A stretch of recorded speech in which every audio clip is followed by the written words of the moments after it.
In this video, I'm going to talk about safety procedures including hazard identification and risk assessment in using multimeter troubleshooting basic circuit faults.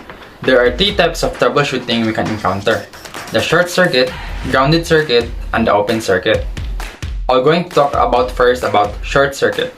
Short circuit are created when a hot and neutral circuit touch and the circuit is completed before the load. In this case, current no longer flows to the entire circuit, and with no resistance, the current rises without any protection. This increased current that causes wires to heat up, burn out, and will start an electrical fire. Second is the grounded circuit.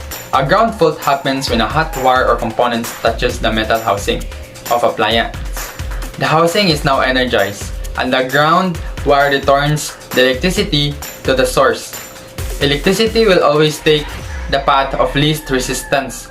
If you touch an energized housing that doesn't have a ground wire, you might be electrocuted. All circuits needs continuous path. To return the source, this is continuity, or a closed circuit. If we disrupt the path with rubber, plastic, or by air, in case of a broken wire, then the circuit will not flow, as there is no continuity. This is an open circuit. This often happens when a component burns out, fails eternally, depends on the component. It may affect the whole appliance.